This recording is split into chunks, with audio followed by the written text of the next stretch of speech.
to another episode with the Honorable Ken Cox. Today we've got Francis Ham, How you doing? Kenny Kuntz, Howdy. Danny, Yo. and we are Drivers for Drivers. This episode, we've got some fun things to talk about. We do. So, we've had a couple questions about fuel surcharge. We've had a couple questions about what's the breakdown to be an owner-operator, lease operator for Giltner. Good information. I'm excited. We'll knock those I'm out. so excited. But before we get to that, Do we have enough time? I hope not. I hope so. We've got all the time in the world. It's only a 4-day orientation. So, Kenny, tell me, are the Cowboys practicing right now, or are they on their off season? Off season. They're just thinking about practicing? Well, they're playing video games. I think they've been on off-season for years now. Well, Sick burn. some would say that, some wouldn't. You know, at least the Cowboys have good-looking merch. I'm just saying. Their merch is good. Their merch That is is. good-looking. It is. We had a driver come in through the office today, and he said, he's in Cowboy garb, and he's like, Cowboys are my team. I vote against them, though, because that's the easy money. Well, what the heck's wrong with him? I don't know. I wouldn't have hired him.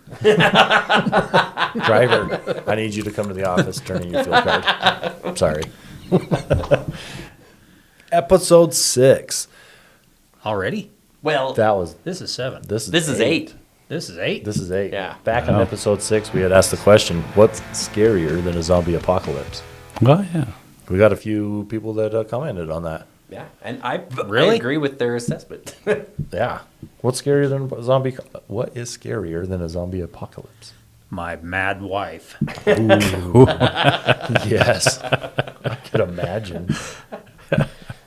I'll live in the garage for a while. Did she get mad at you when you were at home, working from home? Was she like, I'm ready for you to get out of here? No. It's usually when I open my mouth. Don't matter where we're at. That's right. Jeffrey Allen comes in and says, scariest thing beyond zombies is failure. He's got a lot riding. I mean, he's done a lot to get to where he's at today. Mm-hmm. I can imagine that. I also look That's- though as failure is also a learning point, right? You have to fail to succeed. Yeah, Yeah. It's not something that you can get around. yeah. I should be really successful. Just saying. Scratch what I said. Godsock 1, scary cheap freight. That is scary. It is scary. Scarier than an apocalypse? For him, it is. For him, it is. Him or her. Oh, Yeah. Everyone's a him. All of our comments this week are? No, everybody. Oh, I'm a everybody. him, you're a him, she's a him. Oh, I got you. We're all hims. Yeah, I say dude a lot, and my wife's like, I'm not a dude. And I'm like, no, it's a title. It's a title. It just means that I love you. You're my dude. It's a term of endearment. Exactly. Yeah. Yeah. Yeah. I can just imagine Danny saying, I love you, dude. Dude, I love you Hey, too. you don't have to imagine it, Kenny. That's right. Mark Bresnahan. We also call him Bresnahan. That's right. Driving on a skinny road and not seeing another big truck. Is this a truck route? Oh, yeah. Good one. Yeah. That's a good one. I was down there in Missouri, and I was coming back from where I delivered up to the yard, and these roads were super skinny. I'm like, Yeah. am I not supposed to be here? I get that. Yeah. You know, so you do the right thing and just keep trucking. But Chicken. You play chicken. yeah. There's a national forest in Arkansas that is not a truck route. I learned. Hard way. I heard I a friend of a driver. Forget the name of the forest. Escalades. Ozark? Ozark Escalades. Were you Yeah. you were driving through? Yes. No. You know, I mean, no. I know, Kenny, you have to remember this. Talking about the lines on the road and the lanes being skinny and everything else. Do you remember when they had lines at the docks that were all painted for 8-foot wide trailers, and then they started coming out with 102s And everybody who backed in was clear over the line on the right side. So then you had to pull out and you had to center up to where you couldn't see the lines anymore, so you knew your trailer was square in the door. I think Smith's and Layton has that right now. Yep. I think it's still painted that way. I'm picturing you backing up your wagon between these lines, and I can't imagine them being 80 inches wide. Oh, yeah? How'd you get the horses to back up? Carrots. That's right, man. Carrots. That's right. Come on, Betty. Man, one of these days, I can't wait till you finally get back at them That's with right. something. That's right. I don't know. I'm waiting for it. I'm glad Mark was responding. He's been under the weather lately. Has he? He's doing okay, yeah. Yeah. Mark. Get better, man. Yeah, that's right. Yeah. James McClintock says blizzards and or wrong way driver. Oh, yeah. Oh, yeah. I seen a video. Was that a video that he's pertaining to? It might be. It was shared with me where one of our guys was traveling down the road and he went to get into the left lane to pass the vehicle that was in front of him and quickly went back to the right lane as there was oncoming head-on traffic coming straight at him, which is not a good thing. No. And they weren't supposed, that wasn't a No. two-way. No, it was like a divided highway and they were on one side. Oh, my gosh. Medically, surgically remove the seat. Mm-hmm. Yeah. Yeah. That would have been a bad day. Yep, for sure. For sure. So the question that we had was fuel surcharge. And let's break that down. What is fuel charge? How do we get fuel surcharge? When I'm looking at my statement and I see fuel surcharge, what does that mean? Okay. So we'll go back a little bit in time. Back in the day, there was a rate for hauling a lane. It was just a rate. And then fuel started to escalate. So the industry kind of changed at that point.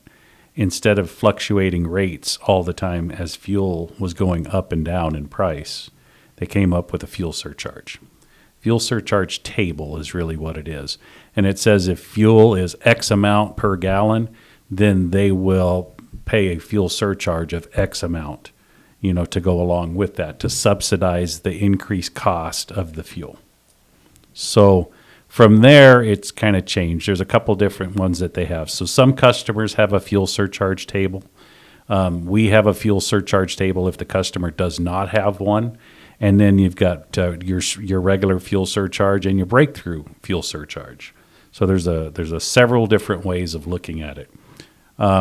When we look at what do we charge, there's a national fuel index. And it says what fuel, the price of fuel is. And that's how you base what the fuel surcharge is going to be, is off that index.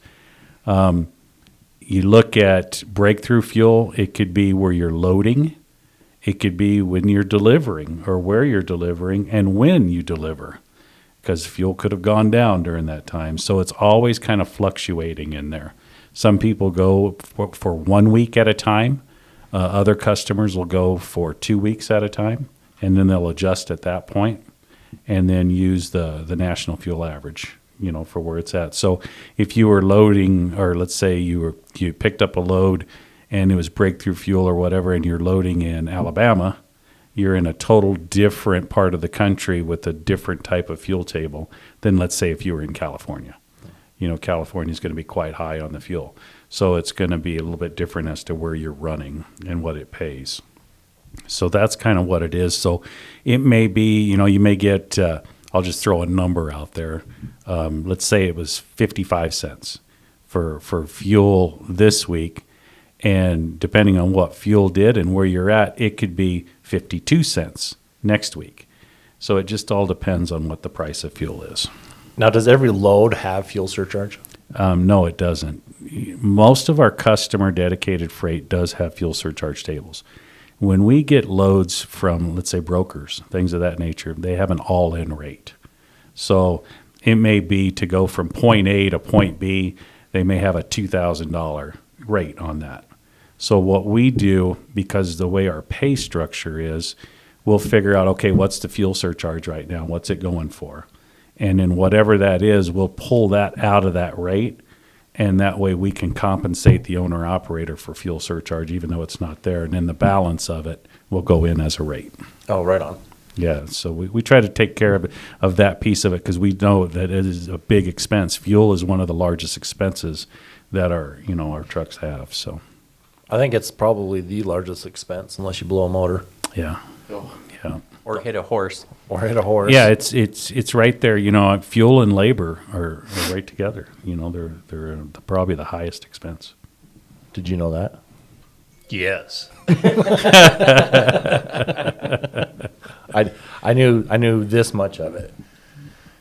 I knew there was fuel surcharge, and on my settlement it would say something, and I would be like, yes, That's why it's always good to use our designated fuel stops. yes, absolutely. Got to save that money. Yep, for sure. Next question was the fixed cost breakdown for the owner operators, lease operators. Mm-hmm. I'm going to quickly go through this. We'll kind of throw it up just to kind of give you a generalized breakdown of what we're looking at. Truck payments, depending on if you're a single driver, if you're a team driver, will range from $1,650 all the way up to $2,025 per settlement. Truck security down payments, $250 is $3,000, but it's $250 per settlement until that $3K is down. Licensing is 150%. I can't. Why am I? Settlement per settlement. Hey, let's make this easier for you. Everything you're saying is per settlement. Per settlement. Okay. Licensing is 150. Physical damage $219.58. E-log $37.50. Your heavy road use tax, it's a highway tax, it's $550 per year.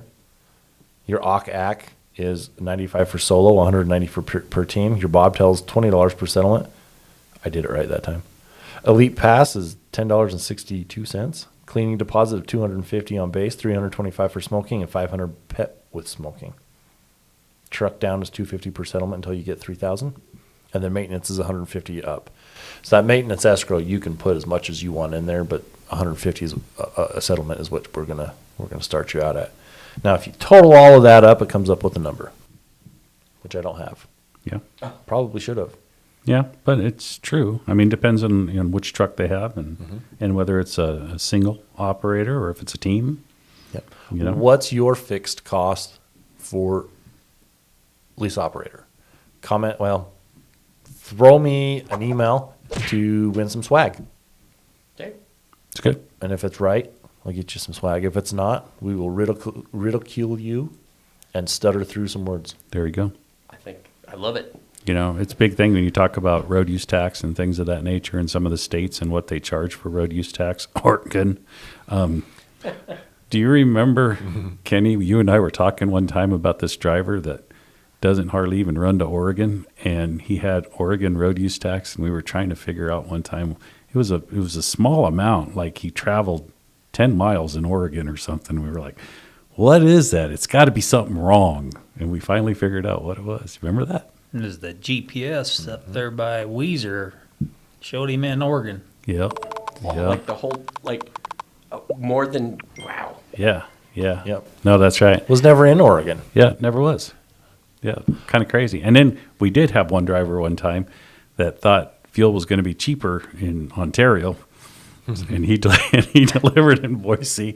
So he drove back across state line, got fuel, and come back out. Had to pay those road use taxes. Oh, no. Yeah, not good. Oregon right now is in some hot water because of the road use tax.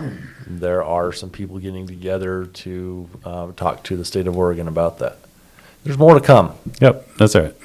Francis, do you have a safety topic? I do. So last week we talked about the driver and safety items for them. And I want to do the same thing this week. So last week we talked about a good comfortable mattress, a good bed to lay in, and your eyewear, making sure that your eyewear is in good shape, not scratched up, stuff like that. So this week I want to talk about driver stuff again. How about a good driver's seat? How many hours a day do you spend controlling that truck in that seat? And is that seat in good condition, or is it cocked to the side like this, and you're always sitting like that, you know, or the back of it won't support your lumbar, your lower lumbar. Make sure you got a good seat. It's very important to have good posture in that truck, especially for many hours on end that you're driving, you know. So that's one. If you don't have a good seat, if it needs to be fixed, needs to be replaced or whatever, take care of it. Your back will thank you for that in the long run. And then the other one I want to mention, and I've seen too many personal injuries that have come from this, and that is improper footwear. You know, getting in and out of the truck, we're coming up on summertime. At some point, it will be warm outside, and people have a tendency to wear flip-flops and things of that nature. Can I wear my Steve McQueen Crocs? I wouldn't advise it. Make sure you're wearing good, comfortable footwear. I know myself, I used to wear steel-toed boots, you know, going in to make deliveries and things like that, going into warehouses. They required that, but I wouldn't wear those all the time, you know. And I had a nice pair of house shoes that I used to keep, had soles on them and stuff in the truck. Mm-hmm. And when I got out there, I'd kick off my steel toes and throw on my house shoes, and I was good and comfortable inside of the cab of the truck. You know, they had a good sole on them, and they worked real well, and my feet were happy feet. So I would say make sure that you have a good seat and make sure that you have proper footwear for what you're doing. Speaking of good seats, Victor Perry had put on Giltner Drivers Facebook page that he has seen lately that people have been sleeping in their driver's seats. Oh, don't do that. Don't do that. No, that becomes a bad habit. It does. You know, in my mind, I was thinking, well, after 3 hours of driving, I'd be replacing the seat all the time. For sure. I don't know of a comfortable seat after 3 straight hours of driving. Do they have? I was just thinking the same thing. Like most of our trucks for our company drivers are less than 3 years old or something like that. So I don't know how long a seat lasts, but we usually, 3 years in a seat every day will do its time. There is medical issues with seats, sitting, blood pooling, strokes, stuff like that. You know, you need to get out and walk around a little bit, stretch. You know, don't just sit there for 11 hours straight and drive. That 30-minute break's a good time to get up and stretch those arms and wings and elbows. Yep. Let that seat swell back up. Do they have butt massagers for truck drivers? Like a something you just put in your seat and turn on, and it just sits there and like. You know, I tried back in the day. They had these little bead deals. Oh yeah. Don't ever use them. No. One good hard break and you're about on the floor trying to keep yourself on the seat. That was a bad idea, too. No. Just put a bunch of dents all over your butt. Sitting on a bunch of round wood. I remember the old Eldorado VIP. That was the seat to have back in the day. They did come out with a purple. Oh, yeah. Yep, the soft silicone-y. Those are nice. I didn't like them. No? Oh, well, you got to mount them. Need bigger screws. Oh, they mount onto the seat? No, they just sat on the seat. Kept poking me. You did it up through the bottom. Man, I don't know why, but that was the most uncomfortable seat cushion. It really chaps my hide. I guess. Danny, closing thoughts? We appreciate everything that the drivers are doing. And if you guys do have problems, don't with seats, shoes, any questions that you have, don't hesitate to reach out to us. Send a message to kcox@giltner.com, and he'll get it to one of these guys or get it to us. Or I'll find the right answer. Yeah, we'll help you out. Send us your questions. We love hearing from you. Yeah. Closing thoughts? Just want to thank everybody for what you're doing out there. Our drivers have a tough job. Appreciate what you do. appreciate you working with the rest of the team that's in the office and stuff. I know back and forth, there's a lot of conversations that happen. I hear it all the time, in the office place. But again, we wouldn't be here if it wasn't for you doing what you do every day. So thank you for everything that you do, and keep it safe. Take us home. Well, first of all, I'd like to say thanks for sharing all that. A lot of companies have hidden fees, and they don't talk on air about what these guys' costs are going to be for stuff. We have nothing to hide here at Giltner. We're upfront with everything. That's why I appreciate you bringing that out there. The ranges, if you're getting a new truck and compared to a used truck, there's some cost variances there. You spread that out. It's good knowledge for these guys coming on. They can compare it with other companies. You won't find a better program in the market right now, and that's the way we do business. Up front with everything. So Yeah, that's really what makes us the better move. correct. For sure. That's why we are Drivers for Drivers. That's part of it. It's about transparency. It's about integrity. And so we put this on so you guys can see everything, the inner workings, the outer workings. As Francis said, we're not here without you guys out there, right? And so we just, absolutely thank you. I want to shout out to Drivers Advantage. They're down there. They're also helping out with those that want to move on to getting their own authority, their own insurance, that kind of stuff. So I just want to say thank you guys for doing that as well. And as we close this episode, thank you for everything that you guys are doing. If you see something, say something. You're the eyes and ears on the road. And thanks for making the better move. See ya.